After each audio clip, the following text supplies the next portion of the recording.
worst administrations in the history of the country, and we're going to have a lot of taxes. In fact, well, we'll probably just get a Democrat in, and they'll blame him.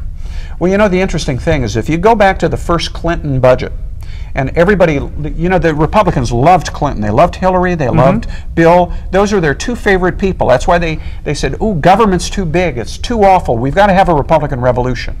And what were they revolting against? A $1.3 trillion federal spending budget.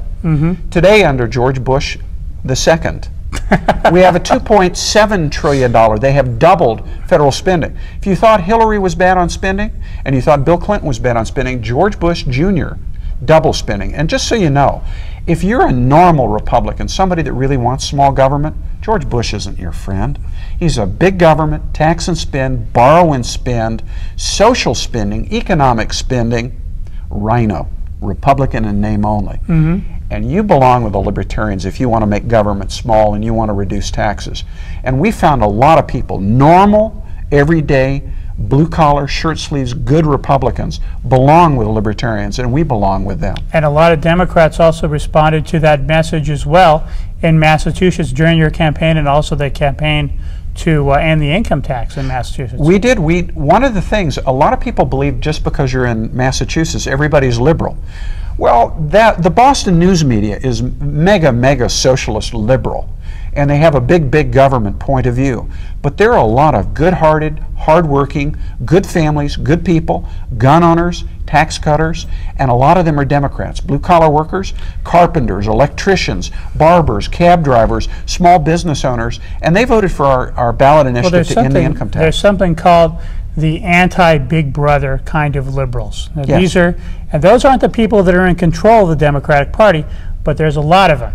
And then there's a lot of people, then just like the small government conservatives, are not in charge of the Republican Party. And I'd like to say that the Libertarian Party is a coalition of anti-Big Brother liberals and small government conservatives.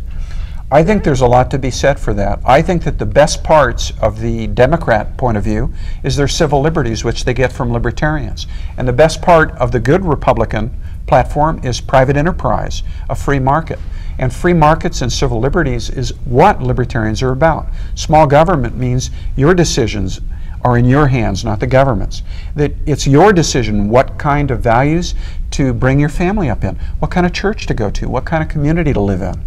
Because we believe that your values are good values and your family values. And the government's values, tell yourself the truth. Do you really want politicians teaching your kids values?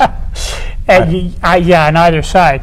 Now, you talked about you felt like you were a member of the French underground when you were running for it. You felt in other words, you felt your ideas were a little out of step with the mainstream of politics in Massachusetts? No, actually, mainstream is a sewer. If you're looking at Dukakis and Kerry and Kennedy, because the values that they stand for are so anti-American. They're socialist, they're big government, they're take over private enterprise, take over families, disarm people who want to protect their families. They destroy small businesses. They are back-breaking big government burdens. They are out of step with the American ideal. In fact, libertarians and small government conservatives and small government liberals understand that America is about personal initiative, personal responsibility, individual freedom, respecting your neighbor, and a government so small that it doesn't meddle in your business but can protect your family against violence and against harm that others might do it. So what were some of your experiences running? Did the press cover you at all in Massachusetts? I think I felt like Where's Waldo? If Stevie Wonder played Where's Waldo, that's about how much the media found me during the campaign. I actually, during the campaign, got so little media coverage that I went on a hunger strike for 11 days trying to draw attention to it, and they thought it was hysterical. If Gandhi did a hunger strike, they would have been on his side. When Martin Luther King or the Civil Rights Movement did it, they were on his side. When people went on hunger strikes to protest apartheid in South Africa, they stood for him. When I stood on the side of the working people's right to know what the candidates were campaigning on, I wasn't asking people to agree with me. Simply hear all sides before you make a decision in the election booth. And we found the Boston Globe, we found the ABC, CBS, and NBC news affiliates in the Boston area. Even the Republican newspapers did not want our point of view presented. And I have a reason why I believe they went to this point of view. I believe our idea is attractive to normal, hardworking Americans. And if they knew our message and heard us in just a conversation like you and I are having, people would flock to the small government libertarian point of view, because we're on the side of working families. We're on the side of religious families and non-religious families. And the small business owner. And small business owner, you bet we are. You know what? I heard many years ago the definition of small business, and that's a big business with government regulation. We think that small business people would be far more prosperous if we can get government regulation out of their business so they can serve their customer, spend time with their family, and do the kind of job that they know how to do and the government doesn't. Yeah, you know, when I talk to small business owners, they're very, very interested in libertarianism because they spend a lot of their day fighting big government, filling out the tax forms, taking another visit from a bureaucrat, you know, coming into their place of business. I know that happened to me. I ran a business in Hollywood, a record store, and I was shut down because they wanted to charge me $15,000 to change a zoning law that made it illegal to sell used records on that part of Hollywood Boulevard. And I thought, wow, you know, I'm a relatively eloquent white guy, you know, who's fairly intelligent.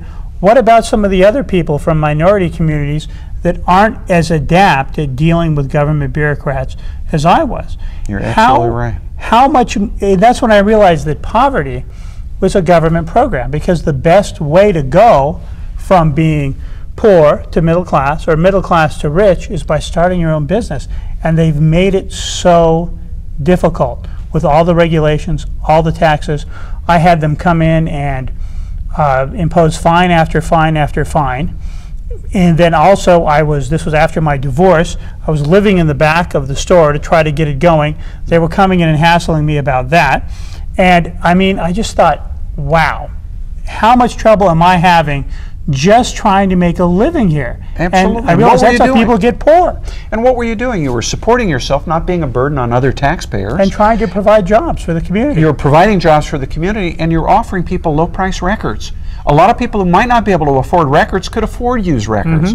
You were doing a great service to the community, and yet they said, it's so important to us to prove that we're important that we're going to shut you down, hurt your customers, and turn you from a self-supporting member of the community to an ex-member of the community. And that's not good. And another thing, just to go into the law about selling used records, was that how this was done was that at one point on Hollywood Boulevard, when I was doing this, there were big record stores, big conglomerates, okay, who were selling records. And what they did was they wanted to open a record store on Hollywood Boulevard.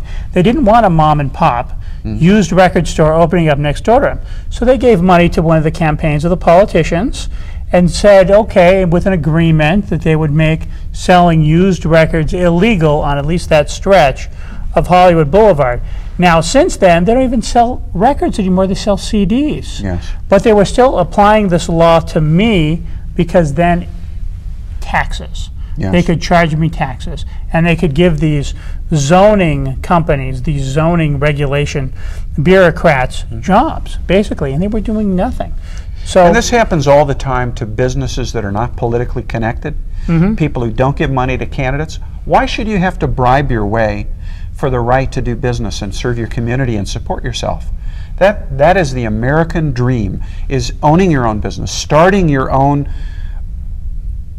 passion, whether it's music, whether it's books, whether it's utensils or appliances, whatever it is, an opportunity to have your own piece of the American dream.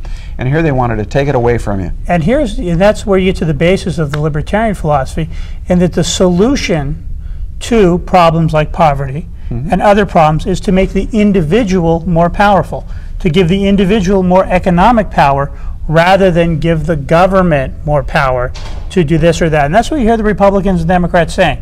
It's always, let's make this part or that part of the government bigger and have them do this or that for the poor person, rather than let's give the economic power to the individual and let them do their own thing and succeed. You know, I think there's a reason why politicians do that. They would rather have people who have earned a living beholden to the politicians for giving them something, rather than look themselves in the mirror, private people looking in the mirror saying, I did this myself.